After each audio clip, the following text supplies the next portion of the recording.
Awesome. So yeah, so thanks for doing this first of all. Absolutely. I really appreciate you giving up your time.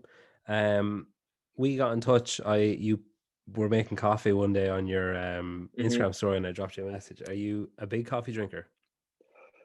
I drink a lot of coffee, and I love coffee. That espresso machine we got for our wedding was a wedding gift from my wife's aunt. Um, and so now I finally got to kind of start trying to make espresso. I don't know if I'm good at it or not, but I like it. So, you know, but yeah, at least 2 cups a day, And if not are you snobby 4. about it? Like, are you like hunting out specific kind of beans, or are you just like whatever's in the local store kind of thing? A specific roast. I like dark roasts. I don't Okay. like light or medium roasts. That lighter coffee flavor, I don't like as much. I like the bolder dark roast, like a Vienna roast, dark roast. That punch in the stomach So kind of coffee. yeah, yeah, it can be. So I mean, and we brew it strong. Like it's you can't see through it. It's dark. Yeah. Um, but no, I wouldn't say I'm a snob. As long as it's dark roast, that's fine with me. So. And do you before you had the coffee machine, how did you make your coffee then? Was it like instant or So did you? we do a drip pot. We still have a drip pot, which I use in the morning. When I wake up at 5:30 and the coffee's already, it's automatically Hmm. set. So we do a full pot of drip. I'll have a cup of coffee before I train, and then if I have time before work, I'll do an espresso. Um, if I have time on the weekends, I'll make an espresso. But usually we just do a drip cup. You know, What time do you start work at? 9. So what I'm time do you supposed to train be at? there an hour ago. In the mornings I train I train 6 o'clock, 6:15 to 7:15. I give myself an hour in the gym in my garage. So I'll wake up, have coffee, read, and then go work out once my mind and body have kind of waked up just a little bit. It's still not quite all the way there at 6:15 a.m. What do you read? Um, right now I'm reading it's called Fortitude by Dan Crenshaw.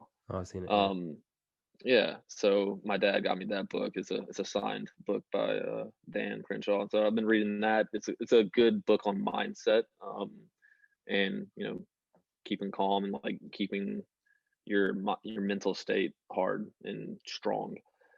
Before that, I was reading a collection of lectures by C.S. Lewis, which is called that was a gift whenever I graduated from either my dad or my brother, and I've had it for years, and I just decided to read it. It's a hard book to read. C.S. Lewis in his lectures speaks a little bit above my pay grade.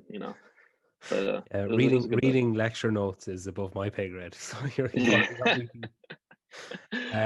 yeah. What's I like hearing about the like yes coffee memories. Like maybe kind of started out about I suppose maybe a specific type of coffee they had, and then it gradually turned into, oh well, one time I had a coffee with this person, and I won't forget that in a hurry. Is there anything that sticks out in your mind?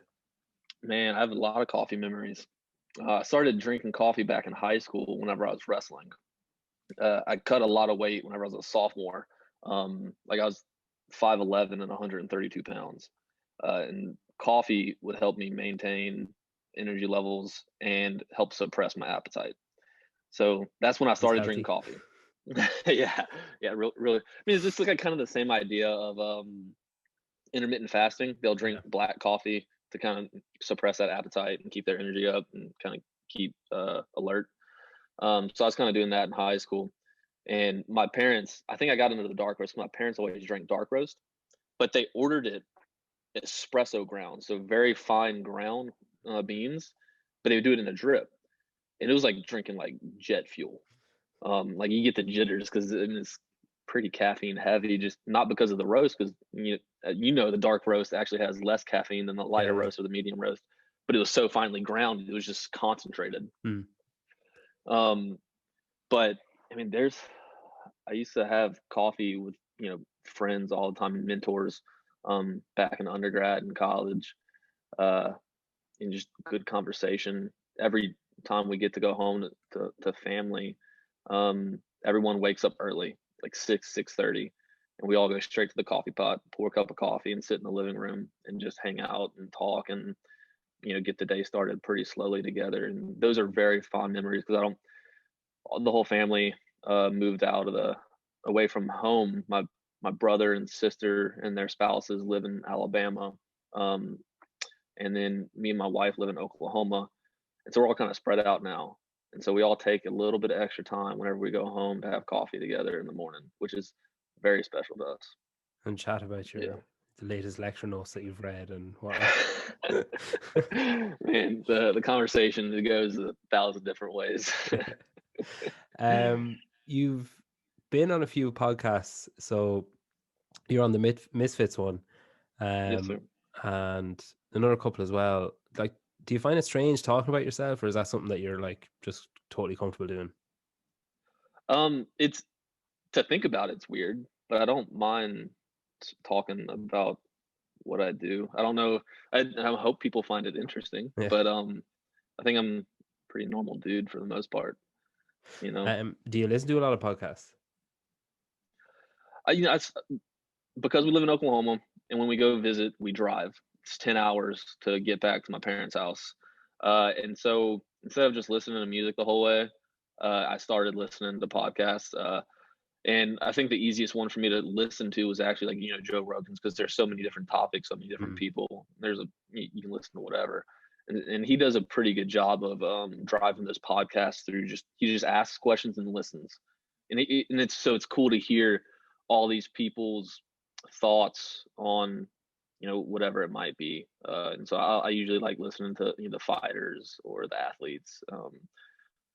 So I didn't used to listen to podcasts until recently. You mentioned earlier on that you did wrestling when Mhm. you were in high school. Like, was that's like like what like wrestling that we like that Mhm. I consider like where like grappling and that kind of Yeah. the little like these kind of things in your head and that. Yep. Yep. Yeah. Yeah, We had we like don't really have that here. no, Not well, I no. don't think so. Not, I mean, I've seen it in like South Park and stuff, but I don't think I've Yeah. ever actually like. I assume. I know. Did you ever? I don't Did know you how ever? close France is. You're from Denmark, yeah? No, Ireland. Ireland. Oh, Yeah. sorry. Um, I I know France. They're not that close, but France has some really good wrestlers. I don't know if anywhere else in Europe does too much. But you're not even over there. You're a little bit No, further away. But we're like between you and Europe. It obviously just skipped over yeah. us and went to. Is it Greek? Did it come from Greece? No. Yes. Yeah. Okay. Yes. Uh, See, I know yeah, stuff. that's I what it don't need to originated. read lecture notes. I know stuff. Yeah, there's actually there's a form of wrestling called Greco-Roman. Um, it's a style of wrestling Hmm. it's in the Olympics. There's freestyle and there's Greco-Roman in the Olympics, and so Greco-Roman, Greece. And you didn't have entrance music, I assume, to that, did you? No, oh no, never got to that level. No fog as we ran out on the mat or anything. If you could pick entrance music to come out to at a CrossFit competition, what would you pick? Oh man, I don't know. People, I don't listen to a whole lot of pump up music. I listen to a Yeah. lot of like country western music, and so It would definitely I don't know separate if you I would. from a lot of the other athletes. Yeah, no one would be like, "Oh man, this is pumping me up." They'd be like, "What? It'd just be What is foot this?" a lot of foot stomping and like thigh Yeah. slapping. Exactly. Yeah. Exactly. What brought you to CrossFit then? My brother. Because I was reading So an interview that you did wrestling like all the way up mhm, through high school, yep, and like we're in the realm of wrestling, we're quite successful for your age group and stuff, and then just like stopped. Why yep, did you not? yeah. Would it not seem like a logical thing to kind of keep it going if you were talented at it? There's a few different reasons I didn't. Um, One, I didn't know what I wanted to study in college. Um, but I knew I wanted to be successful. I wanted to do something that was gonna set me up for something good in the future. And I wasn't sure if I was going to try to go to like med school or what I was going to do. But I remember me and my father decided I would study physics in undergrad. And my dad's a medical physicist. He owns a consulting company in Louisiana. And so made the decision one day that I would, start the path to study physics, go to grad school, and go to residency and be a medical physicist like my father. And I didn't think that pursuing a wrestling career in college, which you can't take outside of college, it's not like basketball or baseball or football where you can go and make money outside of, if you're good enough to make money outside of, collegiate sports. Like there's really nothing like that for wrestling. You can go to the Olympics, and they're kind of making it more of a professional sport, kind of, but I didn't think my career would go past college. And so to spend so much time dedicated to that sport in college while also trying to study physics didn't seem like the right thing to do, just because it consumed my mind so much in high school that we made that decision not to wrestle. And it wasn't even like I had any offers from really big D1 colleges in the United States or anything, because I didn't wrestle out of state or in all out of season competitions enough. It wasn't pushed that much in Louisiana to wrestle, out of season, which is where you get your exposure to collegiate schools, really. And so I didn't have any like great offers from, big schools or anything. So it wasn't going to get me into those schools. And I had a scholarship to the Louisiana State University already through academics. And so I just said, I'm just going to shift my focus over to academics, make sure I get that taken care of instead of pursuing the wrestling career. And so whenever I made that decision, I signed up for a couple tournaments after the final high school tournament. Trained really hard for it, got burnt out, competed, did well. I was all right, I'm done. I burnt myself out on purpose pretty much, Yeah. just so I could walk away easy. And how did your brother end up introducing you to CrossFit then? Yeah. Well, so first off, anything my brother has ever done, I've tried to do. He started football. I started football. He started wrestling in 7th grade. I started in 5th grade the year after he wrestled. And then he started CrossFit in undergrad, and as soon as I graduated, he introduced me to it. The first workout we did, I think, was Murph, in my driveway at our house. And he would give me like CrossFit workouts every now and then to help me with wrestling and whatnot. And when I graduated, I just started kind of doing what he was doing. Started doing CrossFit, and that's how I got introduced to it with my brother. And I assume, is you following the sports that he was picking up? Is that like an admiration thing or a competitive thing where it's like, I want to be better than he is at it, or, oh, he's cool, I want to do what he's doing? Dude, both. Absolutely both. My brother was incredibly talented athlete for through middle school and high school, and even in CrossFit, he was very, very strong and very talented. Um, I, on the other hand, I wasn't as talented. I was never really as good as anything he did, um, until I got into high school and started working really hard at wrestling, where I actually started kind of getting to his level of like success in that sport. I mean, my brother was a 2-time All-American in the United States, so he was top 7 in the United States as a sophomore and a junior in high school, or maybe he was a freshman and sophomore in high school. And so just a phenomenal athlete. And it's hard not to aspire to that because, I mean, you see what he was able to do and the recognition he got from it, especially from my father. And I kind of wanted that same thing. So why not try to do what he showed me how to do it? Why not try to do it? So just trying to emulate something that was admirable.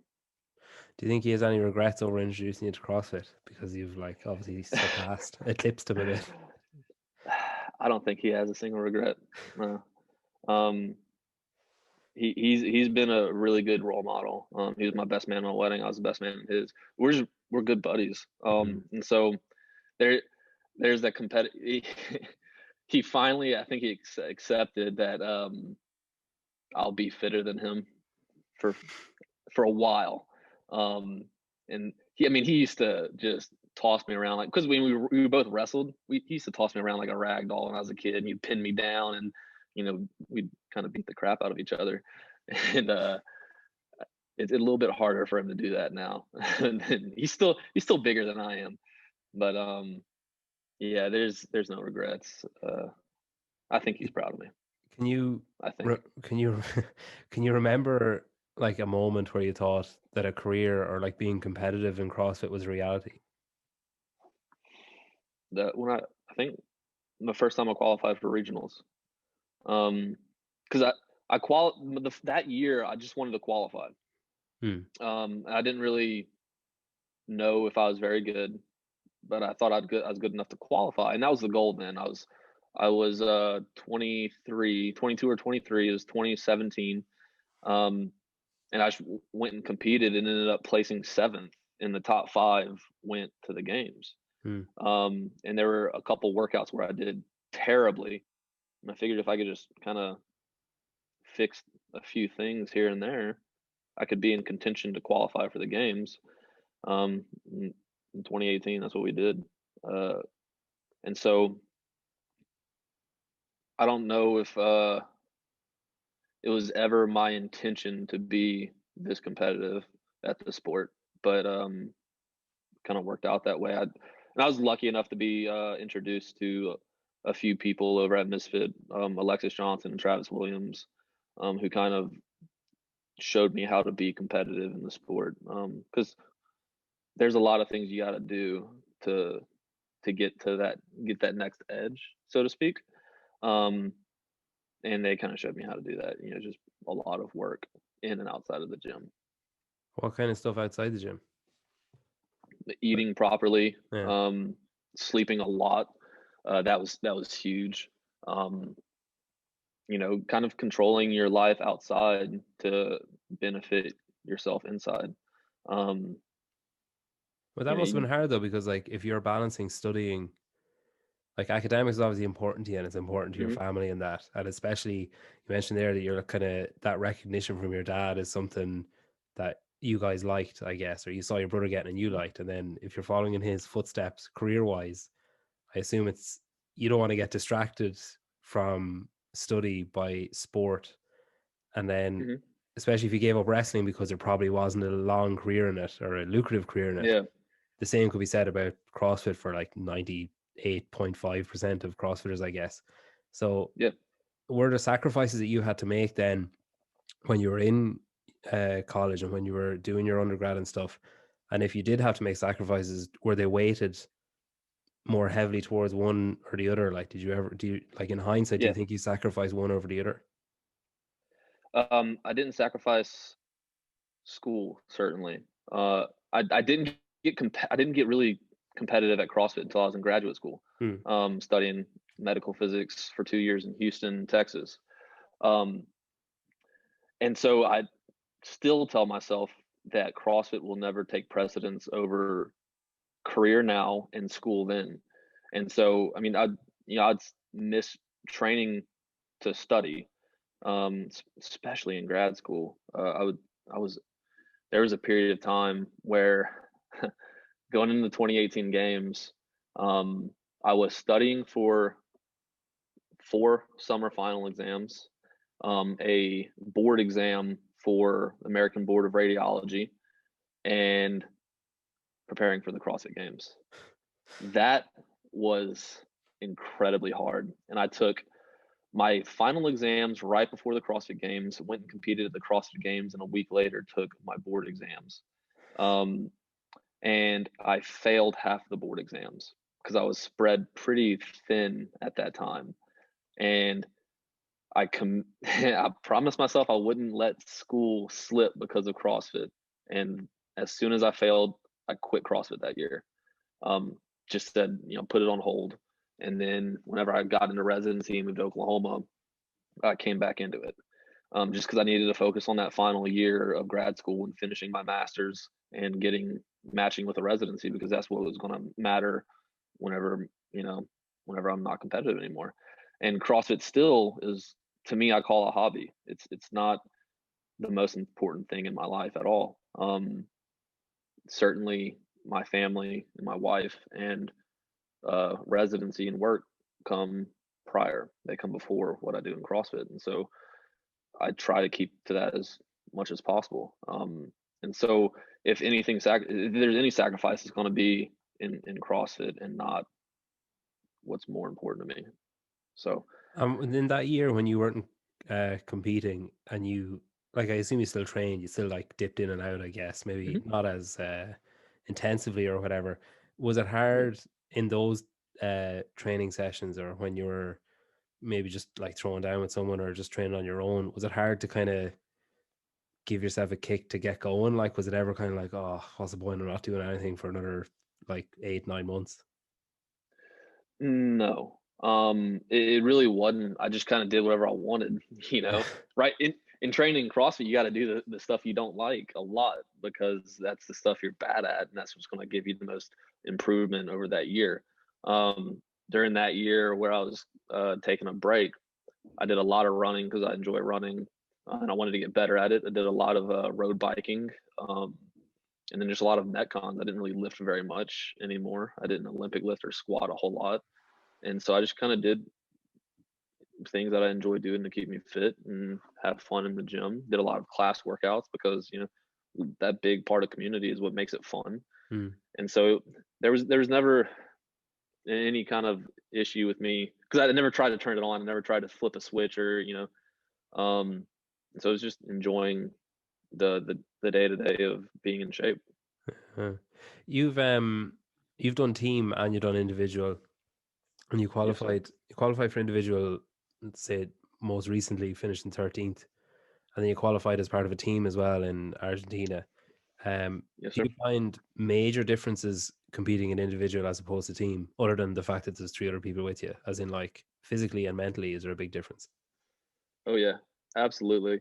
Um, I'd say physically, team's a little bit easier. It doesn't hurt less, really, but it's a little bit easier. Um, in the aspect of if you're dependent on three other people, and so if you're a little bit fitter than the other people in your group, there's times where you can kind of throttle back to keep pace with them because you can't go faster. That's part of the team event sometimes. Yeah. But there's also that responsibility you have to the other three, and so at other times, if you're the one being relied on to kick it into high gear, it hurts a lot because you're not just doing it for yourself, you're doing it for three other people. In terms of enjoyment, team's way funner. It's a lot more enjoyable to compete with the team because you're sharing the excitement of success with three other people. That's it. I mean, if you're doing well, there were events that we didn't do well whenever we qualified. That at times was frustrating because it may not have been your fault. And if I did something that cost my team, time or points or whatever it might be, that's kind of crappy too. Because again, they relied on me to do my job, and then I didn't.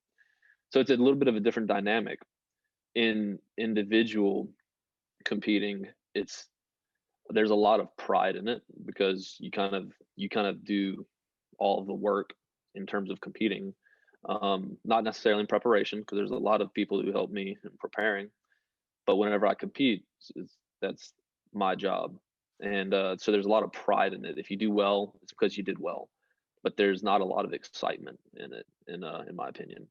You know, Is that like because you're on whenever I your own backstage kind of thing, like you're just yeah, waiting silently on your own and there's no one else? yeah, yeah.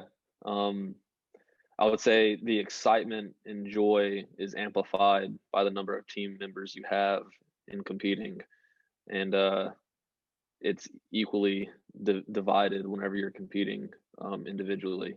So whenever I qualified in 2018 at regionals, um, it wasn't that exciting. It was kind of weird. It was a strange feeling whenever I qualified. Like I wasn't overly excited or anything when we qualified in Argentina with the team. It was cool. It was very exciting.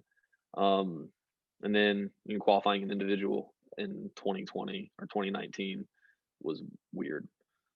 So yeah, that one's not too much to talk about. I mean, I just got an email that said I got my invitation back.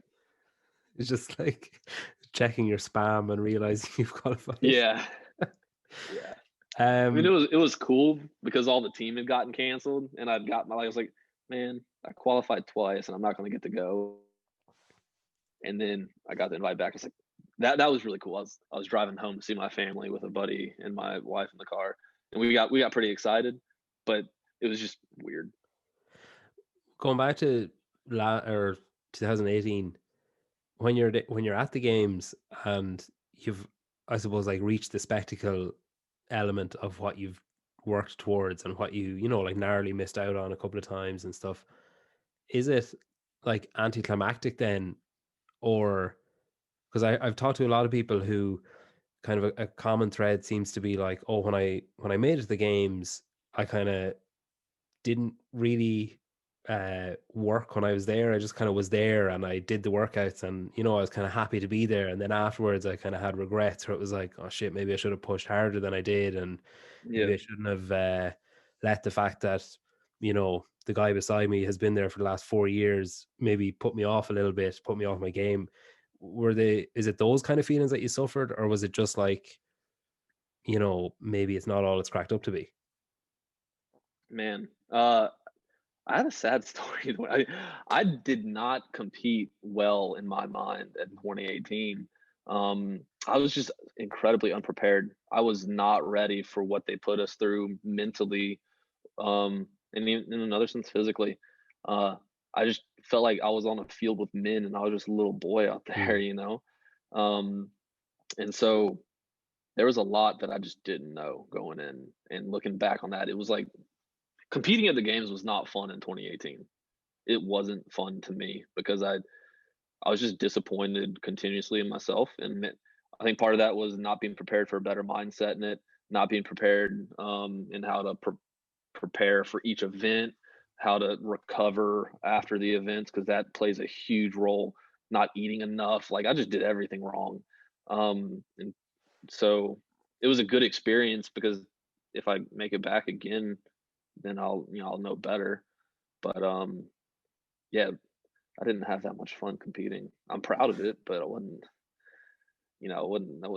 say I enjoyed it. did you enjoy this year more than when you're in your own backyard and have your full team around you and stuff? This year was really cool. It was more enjoyable to compete this year at the games than it was to actually go to Madison and compete. Just because of what the people here in Oklahoma did for me to make it feel like a real competition. Hmm. Um, the men who helped me put on, they made it like they made it an event at their gym. I didn't even compete at my own home gym because they had a gymnastic certification going on that weekend and they couldn't move it. And so I had to ask another gentleman if I could use their gym for the games, and they're like, absolutely. And they made it feel like a real event, and it was a little bit more intimate, you know, and it was really cool. So I think in terms of how this year could have turned out with everything going on, I think for a lot of people, it was special. Yeah. What was your best and worst memory from stage one then? Um, one, I hit some goals that I wanted to. I did well in a bunch of events, you know, like top 15 for me, which I was like pretty happy with, especially considering I'd trained for 8 months for teams and not really individuals.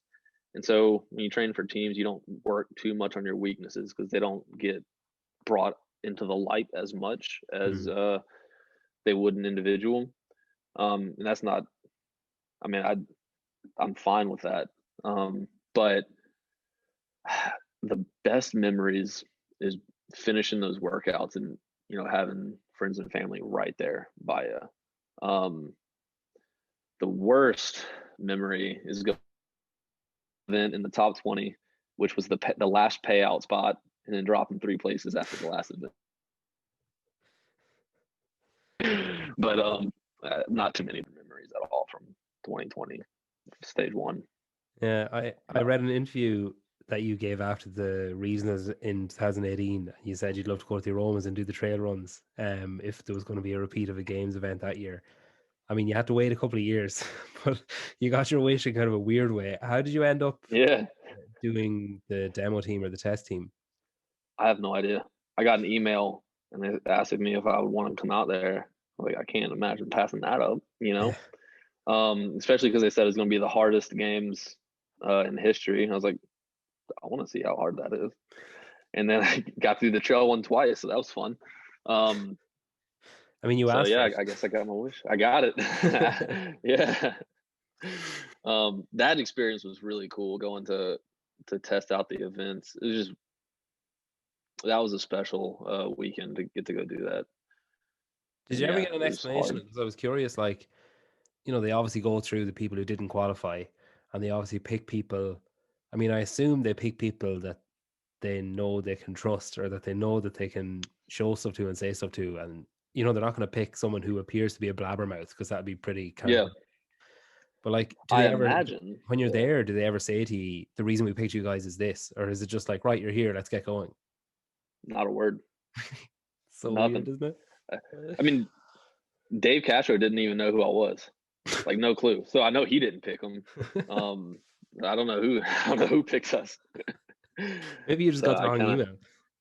enoI know. They picked that. They accidentally got the wrong athlete. Yeah. I mean, the four of us there, Saxon, Andrea Nisler, and Christy Aramo, we were all trying to figure out why we got picked. I could figure out why the other three got picked, but I had no clue how I made it into the mix.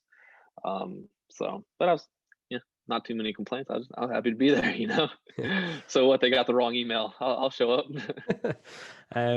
After the games, Castro gave an interview on Talking Elite where he praised your fitness and your grit, and he had a pop at your decision making, and he how Yeah, do I say, he gently alluded to it again there last week when he put up a post of him laughing at you falling off a rope climb. um, yeah.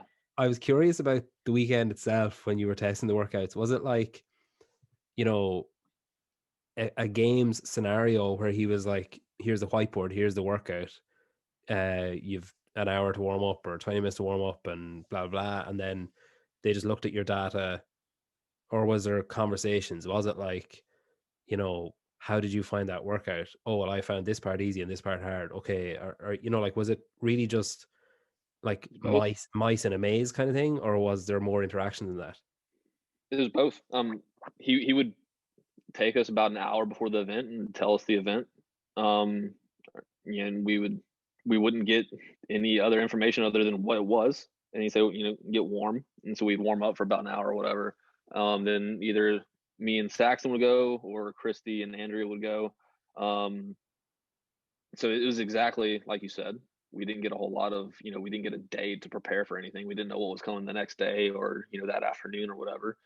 And then after the events, they would ask us how things went, and uh,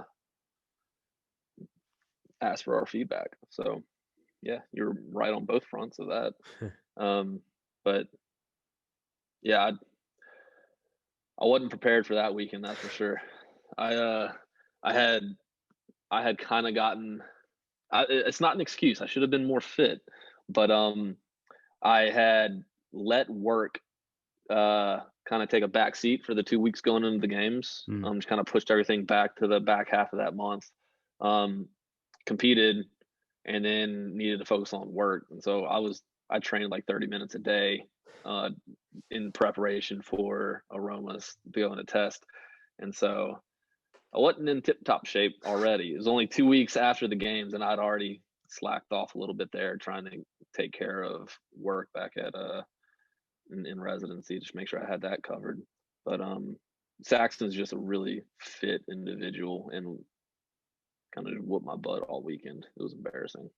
When you're when you hear like Castro talking about you, is it obviously because he's like such a long-standing name in the sport, and like he knows his programming and he knows his athletes and seems to know what he's talking about anyway, when he does talk. So when he's talking about you, then even if, okay, he's not criticizing you really, he's kind of like, it seems to be partially tongue-in-cheek at least.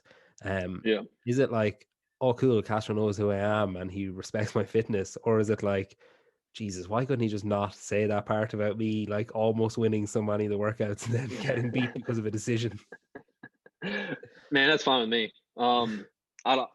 I mean, the cool thing about that weekend is that nothing mattered. And so I could, it was okay that I made bad decisions in my mind because you get to learn from those things.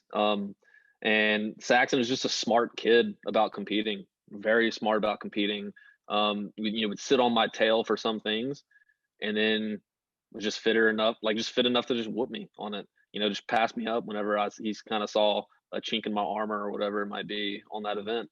So there's like the first event, I went unbroken on 2 rounds of the bar muscle ups and shoulder overhead, and then quickly plummeted. And he was just smart about it. And so it's fine if Castro, pokes fun at whatever I did that week, and that's fine with me. I think it's cool that he just knows my name, Yeah. So. Were all the workouts the same when you did them as they were at the final? Almost completely the same. The burpee run workout, we did bar facing burpees. Oh yeah. And not over that Beam or whatever. Yeah, the beam. But other than that, everything was. Oh, and we biked on a road, not in a field. Oh yeah. So we did that event at the ranch, not at the stadium center. And so I imagine that one was a little bit tougher because biking through grass is kind of like You got that bit biking breaks with on a little bit nearly, yeah. Yeah, it's just harder to trudge through a grass field than it is to trudge on pavement. So other than that, everything was, as far as I can remember, exactly the same. I was really pissed off that they threw that the CrossFit total back in there. I swear, I can't squat. I don't know. I am terrible at squatting, and at every single CrossFit Games event I've ever done, we've had a squat. 2018, we had the CrossFit total, and then this year we had the front squat, which I took dead last in. So that was cool. And then and then he throws it back in whenever I'm up there testing events. I was like, I legitimately looked at Mr. Cash and I was like, dude, are you serious? He's like, what? I was like, stop making me squat, please. I'm not good at it. So, but yeah, everything was exactly the same. And did you have the same? Because I know when Chandler and Saxon did the trail run, Castro said that Saxon knew about it and Chandler didn't. And like obviously Chandler went like full ham and like sprint towards the finish and then had to turn around and he did his as you'd expect, his army reaction of just like, okay, and just turned and ran. But like you could see a little part of him died inside because he had just sprinted. Whereas Saxon, as he said, he's a clever guy and he knew, we're probably gonna have to turn around here. So I'm gonna pump the brakes a little bit. Did you have to do the same blinded turn at the halfway point? Yeah, except I completely screwed that up. So came down that last hill to the finish line, and as I was coming down the hill, I saw Christy and Saxon walking back up. And I actually went for a high five, but they weren't looking, and they just left me hanging. Well, it's I thought we were insult to done. injury. Yeah, I know. And I got to the bottom of the hill, and by that time, I must have been like electrolyte depleted from that day already. My legs were already cramping, like quads and calves already seizing. I was like, oh, I'm almost done, whatever. I just sprinted to the end. And there's a guy in a red shirt at the bottom. And I thought he was medical. Like I thought he was like a medical staff there. And he said, all right, back up the hill, like turn around, back up the hill.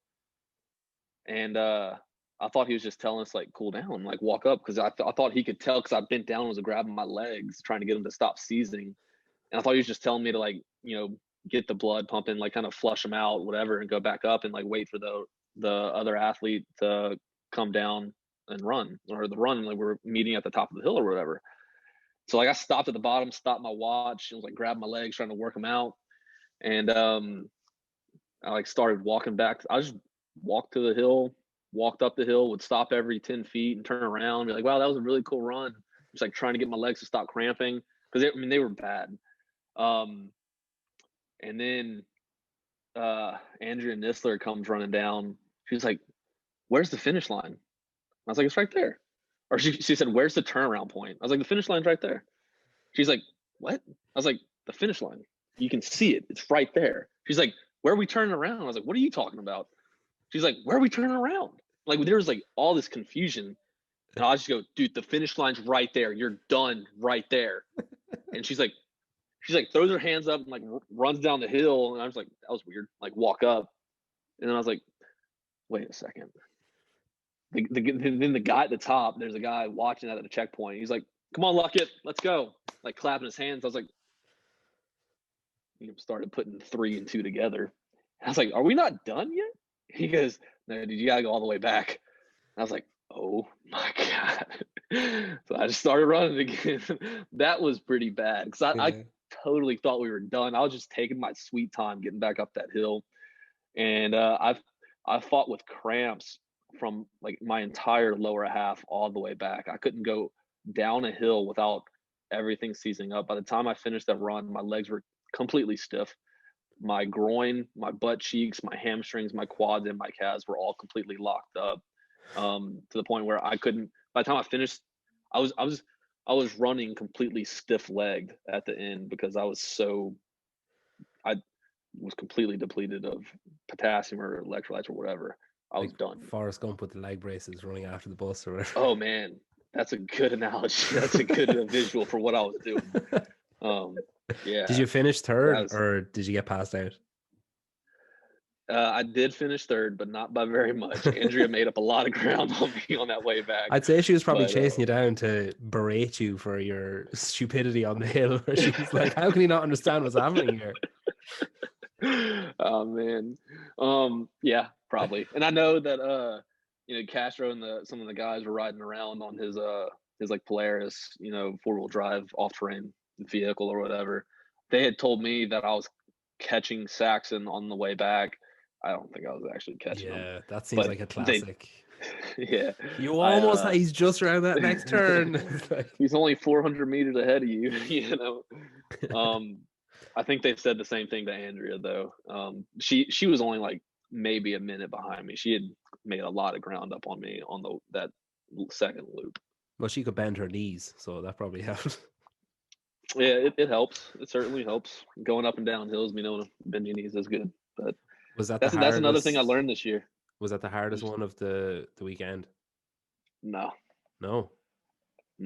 Physically, maybe. Mentally, no. Which when they asked for our feedback, they asked about like the hardest event we thought, and it was Atlanta. Physically, did you do them in the same order? Or did you do that one last? Oh, yes, you were fucked then before you even got to it after the trail run and everything, like. Pretty much. Yeah. But I mean, they were giving me a lot. They had medical staff there, so they were giving me a lot of electrolytes throughout the weekend to try to get those cramps down. And so I didn't cramp until the last mile of that event. So that was good. And so, but that one, it wasn't physical. It wasn't a physical issue that I had. It was mental. I remember I ripped like 60 pull-ups in, and I was sitting there looking at my hands. At Bosman was my judge, or Adrian Bosman.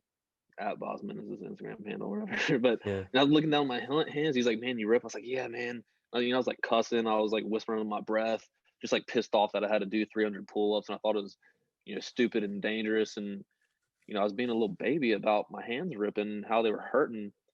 And we finally finished the workout, and I got back to the finish line, and Saxon and Christy had already, they'd already been there for 5 minutes or whatever. And I look at their hands, and they're just completely shredded. And they didn't say a word during those pull-ups. They just kept chipping away. And I was like, man, they were mentally tough, and they were competing against each other. And I just kind of felt sorry for myself the whole time. And so I took that home with me and made it a point. I'm going to make it a point this year to not be so mentally soft, because you realize everyone's going through the same shit you're going through, whether it be in training or in competing, everyone's dealing with their own stuff in their head, that makes them want to quit. And they were just mentally stronger, they didn't say a thing. And I was sitting there whispering under my breath, just angry and like feeling bad for myself that I had to do that or whatever, instead of just taking it as an opportunity to get mentally tough. So yeah, I often, like, you can see stuff like that in some games events where you know, an athlete starts to kind of mentally crumble a little bit, or, you know, like just kind of things kind of just start to pile on top. And I always feel, I mean, no better man to have beside you than Boz because he's so experienced. But in those situations, I'm always looking at the judge being like, God, it must be so awkward standing there listening and just being like, patting him on the back, being like, it's all right, just keep going, buddy. You've only got another 240 left to do. Yeah, and that was the worst part. It was like, that's why I felt so, so sorry for myself. I was 240 left to go, and I'd already ripped. I was like, how do I do 240 pull-ups with ripped hands? And they're over there, not saying a word, just blood dripping down their wrists or whatever, all over their grips, and they're just putting in the work and just ignoring the pain, just going through it. What changes have you made then that you think will help with that side of things? Is it like self-talk? Oh, you pause there a little bit. Yeah, self-talk. Kind of, not letting, trying to, a little bit of reading, fortitude, mental strength, and just being aware of whenever I'm trying to throw in the towel or trying to convince myself that I don't need to be doing whatever I'm doing, or that it's just too long or too hard or whatever it might be. Just being like, hey, you were in this situation once and you didn't handle it correctly, so handle it properly now. Yeah, it's good. I suppose it's useful as well that you have a point of reference, like a specific experience that you've had to say, like, you don't want to have the same regrets that you had after that, even if it's a totally different event. It's a totally different feeling or a totally different, like, fatigue or pain that you're under. You can still have that relatable point of like, remember how annoyed you were at yourself for the way that you reacted when that happened that time. You don't want to go through that, even if it's a different scenario. Yeah, that's definitely the way I'm trying to look at it. So I guess it's just there's a lot that goes into it's another one of those things as well. It's like you're like the Misfit guys were saying to you that you need to work on your sleep and you need to work on your nutrition. It's just another facet that you need to have to get that extra 0.5% that you need. Yeah. Castro kind of mentioned it, whenever he was kind of making fun of my fitness over that weekend and getting whooped by Saxon the whole time. He made the mention I just needed more experience, I guess. I could be good. I just need more experience. And I think part of that mental aspect comes in just putting yourself in the situations more. It's just been, like I said, I don't want to let work or school ever slip. And so I've only ever competed in what I was required to in order to qualify for the games. So it's only been regionals and games in open regionals and games in 2018.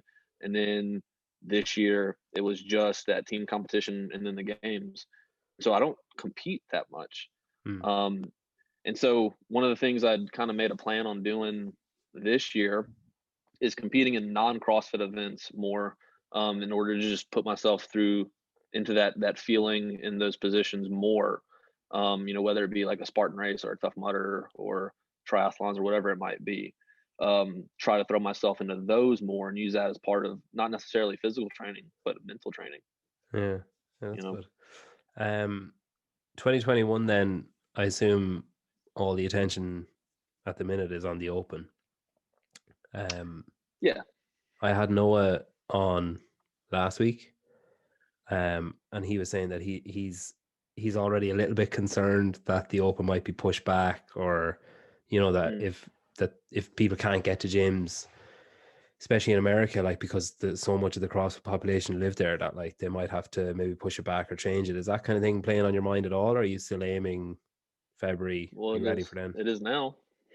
It is now. I hadn't thought about it getting pushed back at all yet.